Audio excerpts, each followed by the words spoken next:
శ్రీ అనంతాచార్య గొప్ప సంఘసేవా తత్పరులు. వారు ఎందరో పేద విద్యార్థులను స్వంత ఖర్చులతో చదివించారు. ఎందరికో తమ ఇంట్లోనే ఆశ్రయమిచ్చి తమ పిల్లలతో సమానంగా వసతి కల్పించి విద్యాబుద్ధులు నేర్పించారు. ఎందరికో ఉచిత వైద్య సేవలందించారు.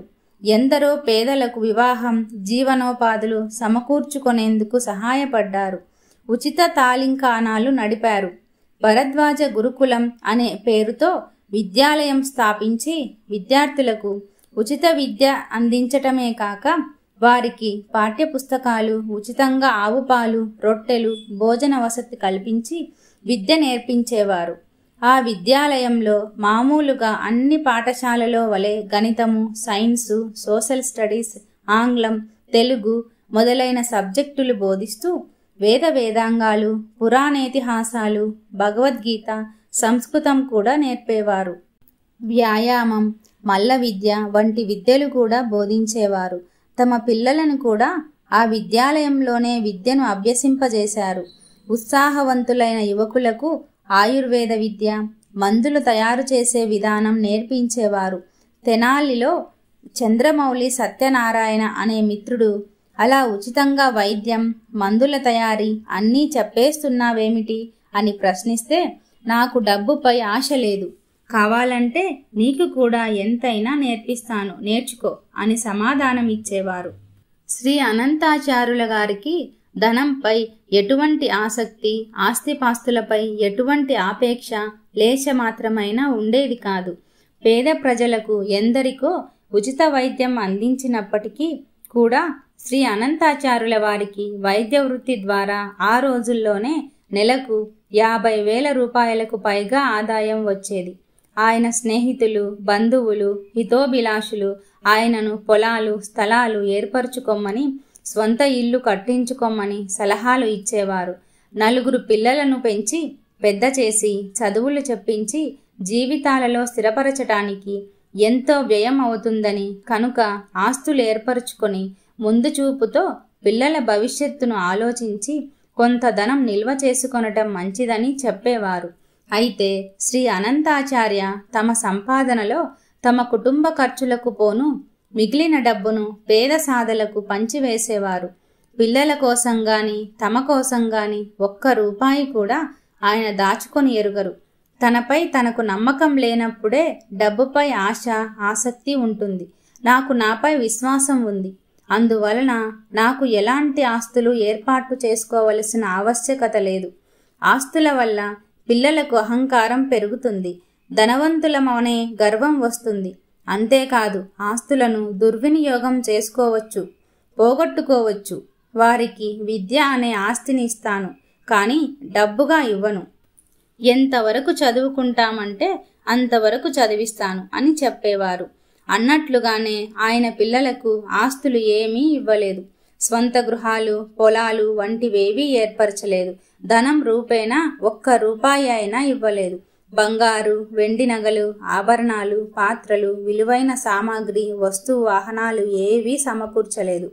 స్వయం శక్తిపై జీవించటం, దాన ధర్మనిరతి, రుజువర్తన, భూతదయ, పరోపకార తత్పరత, దైవభక్తి, ఆధ్యాత్మిక చింతన ఇవి ఆ తండ్రి తన తనయులకు ఇచ్చిన అంతులేని ఐశ్వర్యాలు, ఎన్నటికీ తరగని ఆస్తులు.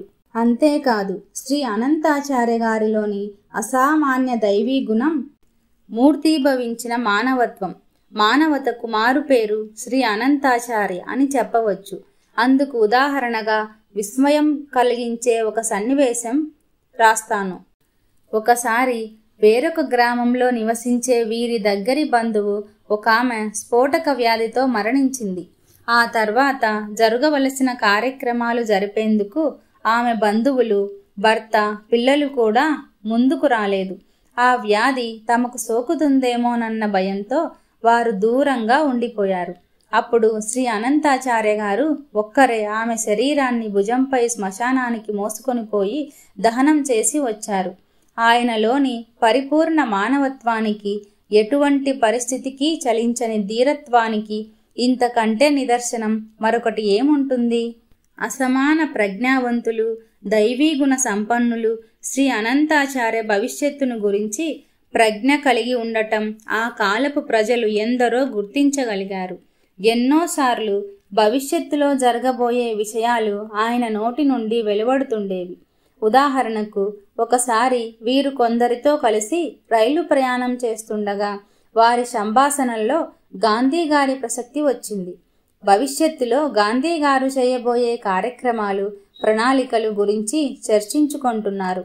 అప్పుడు ఆచార్యుల వారు అవేవీ జరగవు, ఎందుకంటే గాంధీ గారు ఇక ఉండరు అన్నారు. అక్కడి వారంతా ఆయన మాటలను ఏమాత్రం నమ్మలేదు. సరిగ్గా మరుసటి రోజు మధ్యాహ్నం గాంధీ గారు హత్య చేయబడ్డారనే వార్త వెలువడింది. ఆయన వద్దకు వచ్చే రోగులను చూడగానే వారికి వచ్చిన వ్యాధి ఏమిటో వారు చెప్పకముందే ఆయనకు స్ఫురించేది. ఆ వ్యాధి ఎన్నాళ్లకు తగ్గుతుందో, వారు ఎంతకాలం జీవిస్తారో కూడా ఆయనకు స్పష్టంగా తెలిసేది. శ్రీ అనంతాచార్యుల వారిలోని మరొక విశిష్టత కీర్తికాంక్ష లేకపోవటం. ఆయన జీవితాన్ని అందరి వలె గడపలేదు. ఒక తపస్సుగా, ఒక సాధనగా తమ జీవితాన్ని కర్తవ్య నిర్వహణకు, పరోపకారానికి అంకితం గావించారు. తమ శ్రమను, యావత్ శక్తిని లోకానికి దారపోశారు. తాము ఎంతో కృషి చేసి, ఎన్నో ప్రయోగాలు చేసి సాధించిన వైద్య విద్యా విధానాలను, నైపుణ్యాన్ని, పరిజ్ఞానాన్ని అంతటినీ వైద్య విద్యపై ఆసక్తి చూపించిన వారికి ఉచితంగా బోధించారు. వైద్య వృత్తి ద్వారా ఆర్జించిన లక్షలాది రూపాయల ధనాన్ని పేద సాధలకు పంచేసేవారు. తల్లి, తండ్రి, గురువు అన్ని పాత్రలు తామై కష్టపడి ప్రాణప్రదంగా పెంచుకున్న తమ 4 కుమారులను ప్రయోజకులుగా చేసి లోకోపయోగ మహనీయులుగా తీర్చిదిద్ది వారి సేవలను లోకానికి అంకితం చేశారు. ఇంత చేసి కూడా ఎవరి నుండి ఎటువంటి కృతజ్ఞత గాని, ప్రతిఫలాన్ని గాని ఆశించలేదు. ఆశ్చర్యమేమంటే, పేరు ప్రతిష్టల బాజా భజంత్రీలు, కీర్తి పతాకపు రెపరెపలు ఆయననే మాత్రం ఆకర్షించలేదు. వారు స్తుతులను ఆశించలేదు, కీర్తనలను పాడించుకోలేదు. నలుగురిని ప్రోగు చేసి వేదికలు ఎక్కి పొగడ్తల పూల వర్షాలను కురిపించుకొనలేదు. తమ గొప్ప చేతల గుర్తింపుకై ఆయన అనుమాత్రమైనా ప్రాకులాడలేదు. మౌనంగా, నిర్లిప్తంగా ప్రజాసేవ చేసి గుప్తయోగిగా మిగిలిపోయారు. లోకాన్ని వెలుగులతో నింపుతూ మైనపు ఒత్తి తాను కరిగి కరిగి అదృశ్యమైపోతుంది. అదేవిధంగా శ్రీ అనంతాచార్య ప్రజాసేవకు అంకితులై ప్రతిఫలాన్ని కోరక రిక్తహస్తాలతో నిలిచిపోయారు. అందువల్లనే భగవంతుడికి అత్యంత ప్రీతిపాత్రులయ్యారు. అందువల్లనే శ్రీ అనంతాచార్య తమను ఆరాధించకున్నా, ఆహ్వానించకున్నా శ్రీ సాయినాథుడు ఆయనపై ప్రేమతో తమకై తామే ఆయన వద్దకు నడిచి వచ్చి, నాకిదే ప్రియమైన చోటు అంటూ, నేను ఎన్నటికీ నీ హృదయ మందిరాన్ని విడిపోనంటూ ఆయన గుడిలో పదిలంగా ప్రతిష్ఠులైనారు. ఆ విధంగా శ్రీ సాయినాథుడిని తమలో తాము, శ్రీ సాయినాథునిలో మమేకమై శ్రీ అనంతాచార్య అజరామరుల కృతార్థతను పొందారు. ఆ నిరాడంబర, నిష్కపట, నిర్మలాంతఃకరణలు, మహాపండితులు, అభ్యుదయవాది, సదాచరణ సంపన్నులు, పవిత్ర హృదయులు, సహనశీలి, పేదల పాలిటి పెన్నిది, కార్యశూరులు, కర్మయోగి, దైవీగుణ సంపన్నులు, భగవత్ చింతనా తత్పరులు అయిన శ్రీ అనంతాచార్య జీవనశైలి తుది వరకు మార్పు చెందక ఒకే విధంగా కొనసాగింది. 4 కుమారులను పెంచి పెద్ద చేసి వారిని యోగ్యులుగా చేసి వారిని జీవితాలలో స్థిరపరచటం మాత్రమే కాదు, ఒక వైద్యునిగా, ఒక మానవతావాదిగా కూడా సమాజానికి తమ సేవలను అందించి తమ కర్తవ్య నిర్వహణలో సఫలీకృతలైనారు శ్రీ అనంతాచార్యుల వారు. కారణ జన్ములైన ఆ మహనీయమూర్తి జీవిత చరమాంకంలో శ్రీ షిరిడీ సాయినాథుని సంపూర్ణ అనుగ్రహానికి పాత్రులవటం విశేషం. అత్రి మహామునిని పోలిన తపస్వి శ్రీ అనంతాచార్య సంపూర్ణ దత్తావతారులు శ్రీ ఎక్కిరాల భరద్వాజ మాస్టర్ గారికి జన్మనిచ్చి తమ తపస్సు పండించుకొన్నారనటం సమంజసం.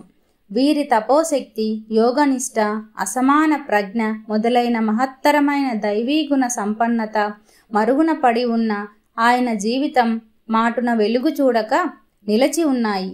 ఆ మహాత్ముని జీవిత విశేషాలను వెలికితీసి ప్రజలకు అందించే ప్రయత్నం జరుగుతున్నది.